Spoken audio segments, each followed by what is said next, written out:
안녕하세요. 에스크 프로페서 차 시간입니다.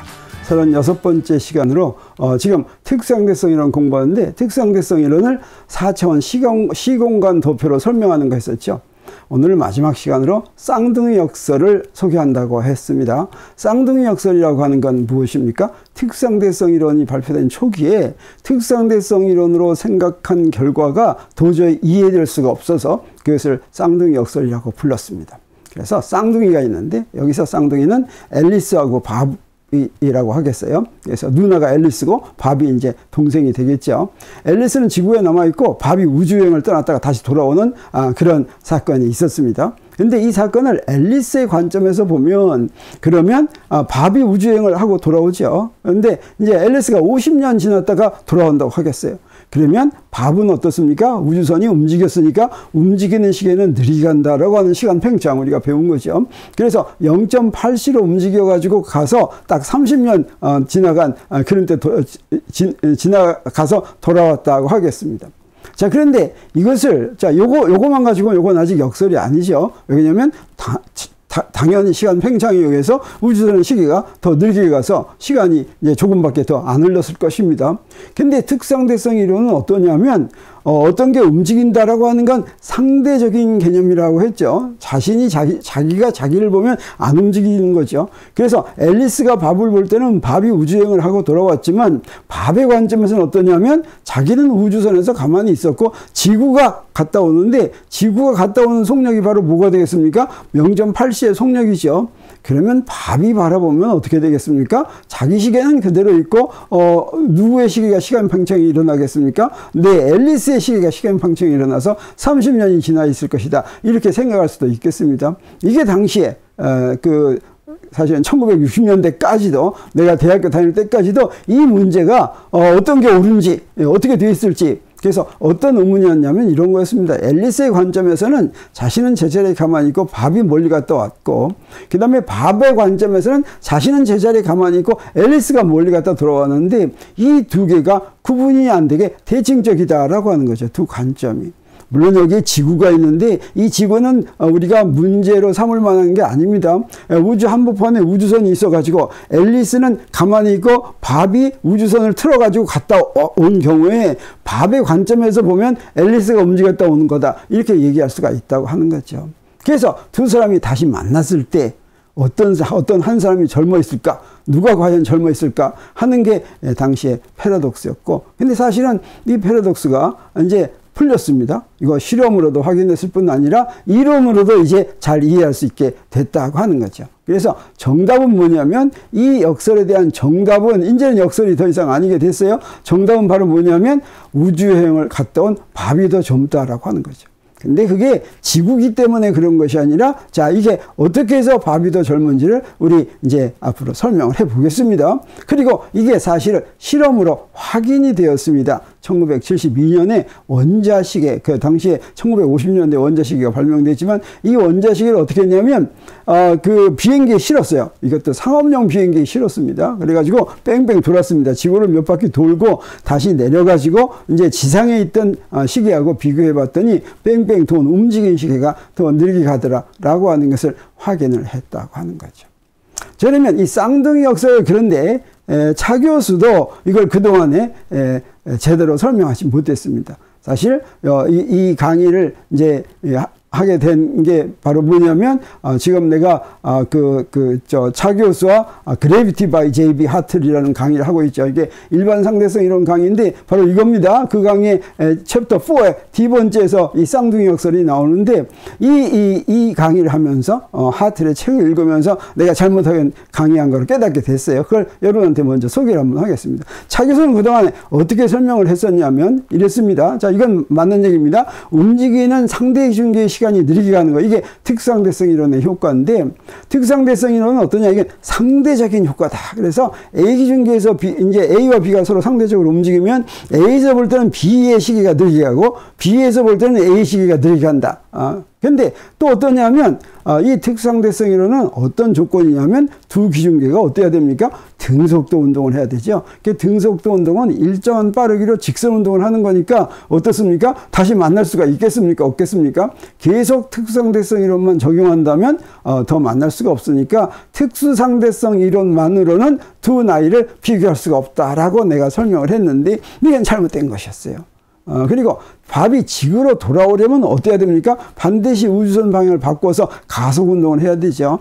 그래서 특수상대성 이론을 지나서 일반 상대성 이론도 적용을 해야 되는데 이렇게 얘기하더라도 밥의 입장에서는 이렇게 얘기하면 뭐라고도 얘기할 수 있냐면 밥의 입장에서는 자기는 가만히 있고 지구가 멀리 갔다가 유턴을 해가지고 가속 운동했다고 할 수가 있겠죠. 근데 이 가속 운동은 대칭적이지 않다고 하는 겁니다.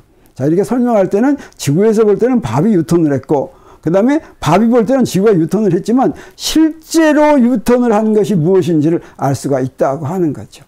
그래서 우리 뭐 간단히 이 비유로 설명을 한다면 우주선이 방향을 바꿀 때 우주선에서는 안전벨트를 매죠. 유턴을 하려면 굉장히 큰 관성력을 받습니다. 그래가지고 안전벨트를 매지만 밥의 우주선이 유턴한다고 해서 지구에 있는 사람들이 안전벨트를 매지 않는다라고 하는 건 지구는 가속 운동을 하지 않는다라고 하는 뜻이라는 거죠.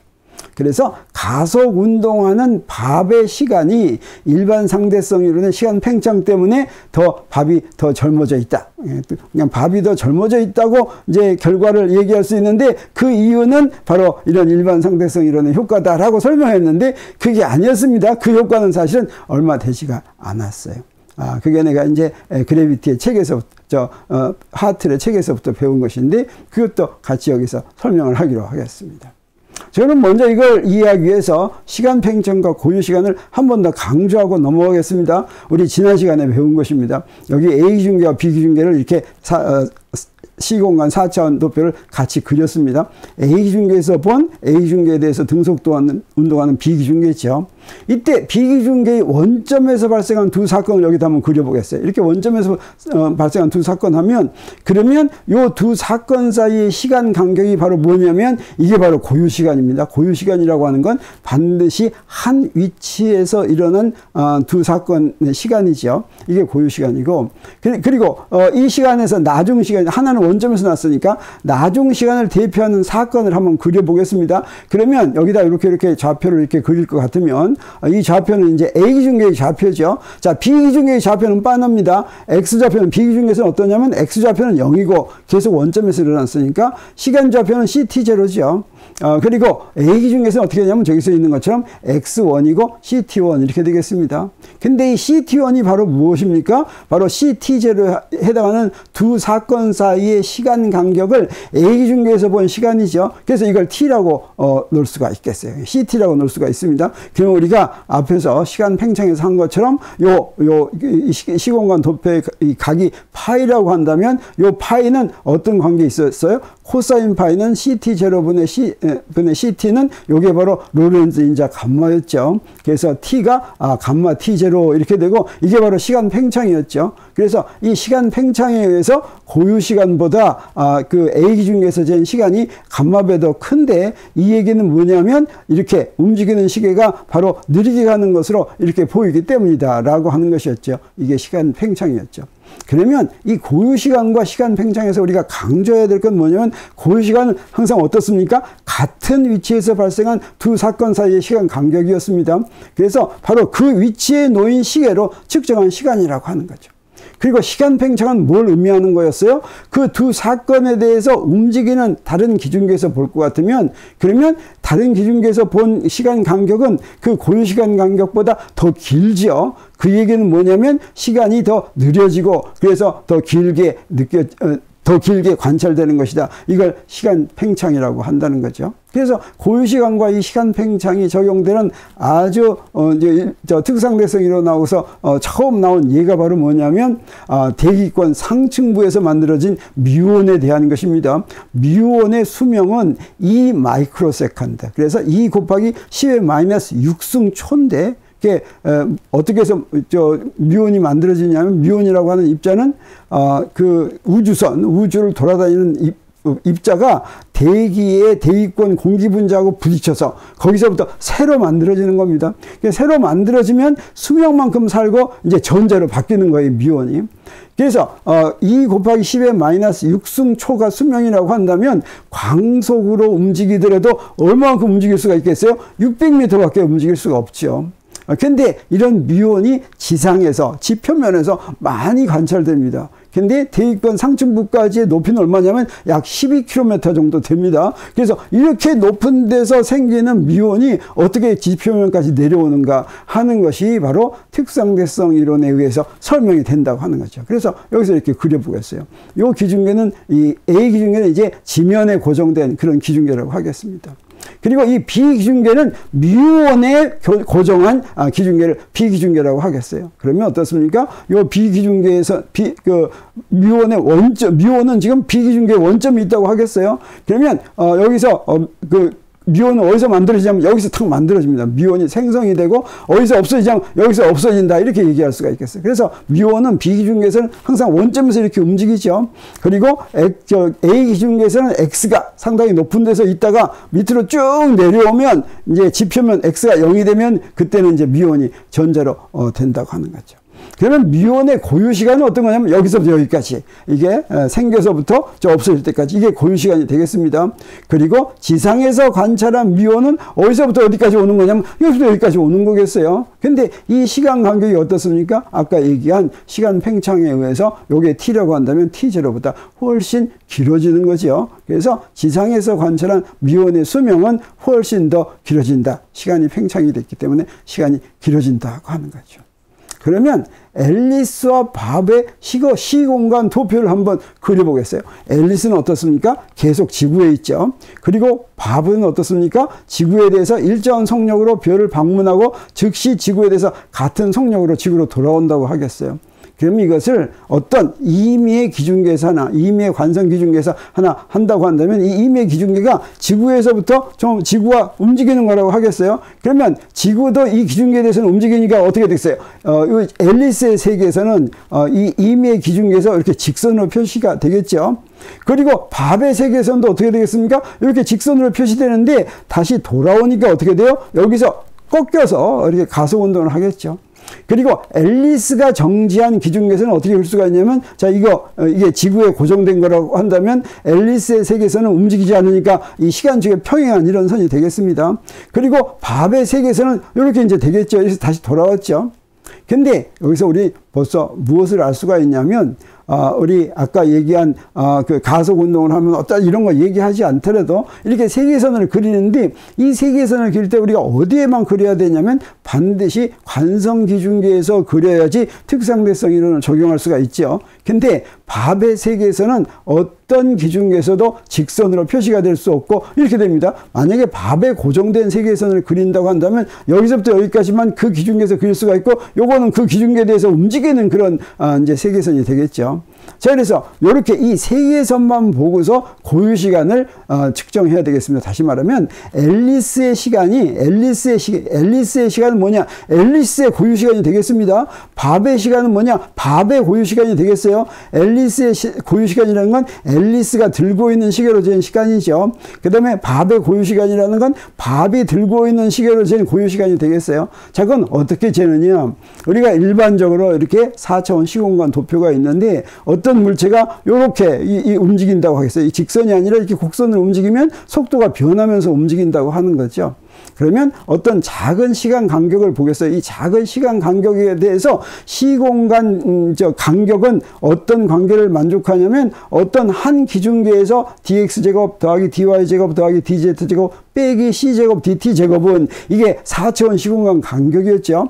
어떤 다른 기준계에서 dx'제곱 더하기 dy'제곱 더하기 dz'제곱 빼기 c제곱 dt 프라임 제곱과 항상 같다. 다시 말하면 이 시공간 간격은 어떤 기준계에서 하든지 항상 변하지 않고 일정하다라고 하는 게 특상대성 이론의 결과였죠. 근데 여기서 볼 것 같으면 시공간 간격 여기서 이렇게 회색으로 표시한 이 부분만 보겠습니다. 그러면 A 중계에서의 시공간 간격이 저기서 시간의 간격은 델타 t, 그 다음에 공간의 간격은 델타 x라고 하겠습니다. 그리고 짧은 어떤 다른 여기 짧은 시간 간격이니까 여기서 저 부분은 우리가 거의 직선으로 볼 수가 있죠. 저 직선으로 표시할 수 있는 기중계에서의 간격. 그러면 어떻습니까? 저 간격 또한 어때요? 저 간격을 시간축이라고 한다면 저게 바로 고유시간이 되겠죠. 저런 델타 t라고 한다면 여기서 저 델타 타우는 저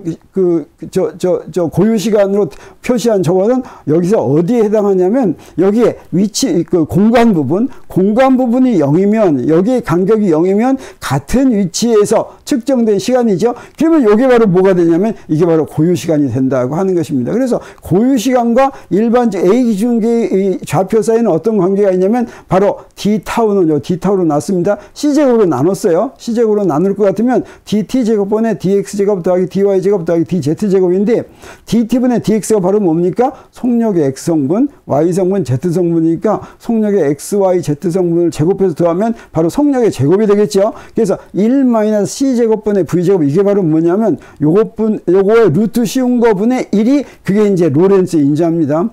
그래서 저기에 고유시간의 요소는 미분은 바로 이렇게 주어진다라고 하는 걸 우리가 알 수가 있고 요걸 바로 적분하면 저 경로를 따라서 A와 B까지 요걸 적분하면 그게 바로 뭐냐면 요 경로를 따른 고유시간이다라고 이야기할 수가 있다고 하는 거죠. 그래서 시간 팽창의 결과로 A중계에서 측정한 A중계에서의 시간 간격은 TB 빼기 TA겠죠. 그리고 이렇게 계산한 거, 요건 바로 이제 고유시간이니까 항상 TB 빼기 TA는 타우 AB보다 그 A 사건과 B 사건의 사이의 고유시간보다 항상 더 크다라고 하는 걸 알 수가 있다고 하는 것이죠. 그래서 우리 앨리스와 밥의 그러니까 시간이 시간 지나간 것을 바로 이런 방법으로 고유시간을 계산해 보겠습니다. 그래서 여기에 앨리스와 밥을 그리겠어요. 그러면 우리 A 중에서 그린다고 한다면 요거는 앨리스의 세계선이 이렇게 되고 밥의 세계선이 이렇게 되는데 자 여기서 앨리스의 세계선에 대해서 앨리스의 고유시간을 구하고 그 다음에 밥의 세계선에 대해서 밥의 세계선 고유시간을 구해 보겠습니다. 그리고 맨 밑에 있는 여기가 T1 이고 자 여기가 T'이고 저기가 T2라고 이렇게 하겠어요. 그러면 우리 고유시간을 구할 때는 어떻게 한다고 그랬습니까? 바로 고유시간의 미분 요소 이걸 갖다가 쭉 T1에서부터 T2까지 적분한다고 그랬죠. 자 그러면 앨리스의 경우는 저 앨리스의 세계에서는 속력이 어떻게 됩니까? 속력이 항상 0이죠. 그래서 여기서 이 속력 0을 대입할 것 같으면 앨리스의 고유시간은 어떻게 됩니까? 요 0이니까 속력이 0이니까 요 1이 되고 그냥 DT만 적분하면 되니까 요게 바로 DT 빼기 T1 이렇게 되겠습니다. 이건 우리가 흔히 한 거죠. 제가 A의 기준계에서 시간 간격은 T2 빼기 T1이 이게 시간 간격이고 이건 바로 앨리스의 고유시간이다. 이렇게 얘기할 수 있고 이게 바로 50년이다. 지나간 것이다. 이렇게 얘기합니다. 그리고 밥의 속력은 자 A 중계에서 본 밥의 속력은 속력이 자 이렇게 굽어져 있지만 아랫부분도 0.8c고 윗부분도 0.8c죠. 그래서 두 부분으로 나누어서 고유시간을 계산할 수가 있겠어요. 그래서 T1에서 T'까지 여기 속력이 0.8c니까 5분의 4c니까 그 5분의 4 제곱 이렇게 되겠죠. 그리고 그 윗부분은 또 T'에서 T2까지 자 이렇게 되겠습니다. 근데 이건 상수니까 그대로 빠지면 되겠죠. 상수니까 빠져가지고 요 5분의 1 빼기 5 제곱분의 4 제곱 해서 루트 씌우면 그게 바로 뭐가 되냐면 5분의 3이 됩니다. 그래서 요거 계산하면 요거 상수이기 때문에 T' 빼기 T1의 5분의 3 그 다음에 더하기 T2 빼기 T'의 5분의 3 이렇게 되니까 이거 계산하니까 T2 빼기 T1의 5분의 3이니까 이거 T2 빼기 T1이 아까 뭐였습니까? 50년이었죠. 그러니까 이건 30년 지나갔다라고 하는 거 우리가 알았습니다. 그래서 사실은 이 세계선만 보고서 특상대성 이론만 적용을 해서 우리 고유시간 계산하는 식으로부터 앨리스의 세계선과 밥의 세계선을 다 찾아냈는데 우리 사실은 여기서 무슨 얘기 안 했습니까? 지금 여기서 가속운동하는 거 여기 이 부분은 얘기 안 했죠. 지금 여기 순간적으로 가속운동한다고 했는데 자, 사실은 순간적으로 가속운동한다는 건 좀 어려운 일이고 여기서 무슨 일이 벌어지지 않을까 하는 그런 생각이 납니까? 안 납니까? 그래서 여기서 무슨 일이 벌어지는지를 한번 확인해 보기로 하겠습니다. 여기서 무슨 일이 벌어질 때도 역시 똑같은 식을 이용합니다. 그리고 저 속력이 시간에 대해서 변하더라도 요 식은 그대로 적용할 수가 있다고 하는 거죠. 그리고 여기서 지금 적분을 할 때 TA하고 TB는 바로 뭐였습니까? 두 사건에 대해 앨리스 기준계에서 시계가 기록한 시간 좌표였죠. 우리 그 다음에 VT는 바로 이거 뭐냐면 앨리스 기준계에서 이제 시계가 움직인 바로 밥이 가지고 있는 시계가 움직인 속력이었습니다. 그리고 타우 AB는 그렇게 밥이 가지고 있는 시계에서 측정된 고유시간이다 이렇게 얘기할 수가 있겠죠. 그래서 이 표현은 언제 뭐냐면 V가 꼭 등속도일 때만 성립하는 것이 아니라 움직이더라도 우리가 이 표현을 어떻게 해서 유도했습니까? 짧은 시간 간격에서 유도한 것이고 이 표현은 언제든지 성립한다 이거 우리가 알고 있으니까 자 요걸 갖다가 우리 어떻게 하냐면 아까 이렇게 짧은 속도를 바꾼 그 짧은 시간을 입실론이라는 시간 동안에 가속도가 V가 될 때까지 가속도로 해서 속도가 V가 될 때까지 고유시간을 한번 구해 보겠습니다. 그 얘기는 뭐냐면 자 가속도가 입실론분의 V라는 이 V는 상수입니다. 라지 V는 그게 가속도라고 하고 이걸 등가속도 운동한다고 하겠어요. 그러면 시간에 대해서 속도는 어떻게 변합니까? 저거를 입실론분의 VT 하면 이 가속도니까 VT 등가속도 운동하면 속도는 거기다 T만 곱하면 되죠. 그래가지고 이걸 저기다 이렇게 집어넣습니다. 그래서 제로에서부터 입실론까지 한쪽만 해보는 거예요. 다른 쪽은 요거의 2배가 될 테니까. 그러면 적분이 어떤 적분이 되냐면 1 마이너스 여기 V 입실론분의 VT의 제곱이니까 C제곱 입실론 제곱 라지 V제곱 T제곱에서 루트 씌운 거 요 적분을 해야 되겠죠. 이 적분은 드와이트의 적분표를 볼 것 같으면 바로 할 수가 있겠고 그 적분된 결과는 이렇게 됩니다. 이게 무슨 얘기입니까? 자 앞에는 이제 상수입니다. V라는 상수고 앞에 쭉 상수만 있죠. 그리고 여기에 2분의 입실론 제로를 곱했는데 이 말은 무슨 얘기냐면 여기에 지금 속도가 바뀌는 가속도가 생기는 그 구간의 간격이 시간 간격이 짧으면 짧을수록 그 구간의 고유시간은 거의 같이 짧아진다. 다시 말하면 입실론이 0이 되면 그 부분에 해당하는 고유시간도 0이 된다라고 하는 거죠. 다시 말하면 그 가속도가 진행하는 시간 간격이 작으면 그러면 그 작은 그 부분에 대한 고유시간 간격도 작다. 다시 말하면 가속운동하는 효과는 만약에 짧은 시간 동안에 일어나면 거의 없다라고 할 수 있는 겁니다. 그래서 앞에서 내가 그 트윈 파라독스를 설명할 때 밥이 젊은 것은 일반 상대성 이론의 효과 때문에 젊어진 것이다 이렇게 얘기하는 거는 영 맞지가 않죠. 그 입실론이 그 가속 운동하는 기간에 비례하는데 그게 이제 짧으면 거의 없는 거나 마찬가지죠. 그리고 가속 운동의 효과가 중력 효과와 같다라고 하는 뜻은 뭐냐면 중력장이 센 데서는 이제 시간 지연이 많이 일어나는 거죠. 자, 그것으로 비유해봐도 마찬가지입니다. 우리가 중력장의 효과는 우리가 이제 그 우주여행을 할 때 이제 굉장히 질량이 큰 별을 방문했다고 하겠어요. 그렇지만 그 별을 방문했더라도 방문해서 오래 있어야지 시간 팽창의 효과가 많이 나타나는 거지. 가자마자 바로 돌아와 버리면 어떻게 됩니까? 시간 팽창의 효과가 별로 없는 거죠. 아무리 중력장이 센 데 가더라도 그게 바로 이것과 똑같은 효과다라고 할 수가 있겠습니다. 그래서 우리 우주여행을 하는데 우주여행을 한 밥의 시계가 느리게 간다고 하는 것은 일반 상대성 이론의 효과 때문이 아니라 똑같은 시간 특수상대성 이론의 효과인데 바로 어떻습니까? 시공간 도표에서 왔다 갔다 하는 그 길이가 바로 다른 거죠. 그래서 우리가 지난번에 고유 시간과 시간 팽창을 비교할 것 같으면 그 길이 차이가 바로 이제 고유 시간과 일반 시간 사이의 차이였다고 하는 거죠. 그래서 절대로 밥이 이제 진행한 세계에서는 일직선으로 만들 수가 없기 때문에 여기서 밥의 경우가 바로 시간 차이가 나서 밥이 더 젊은 그런 이유가 된다고 하는 것을 여기서 시공간 좌표로 시공간 도표를 그려가지고 바로 이해할 수가 있게 되는 것이죠. 자, 이렇게 해서 그 특수상대성 이론 시공간 도표로 설명하는 것은 이제 오늘로 마치고 다음에는 또 다른 주제를 가지고 에스크 프로페서 차 시간을 시작하기로 하겠습니다. 감사합니다.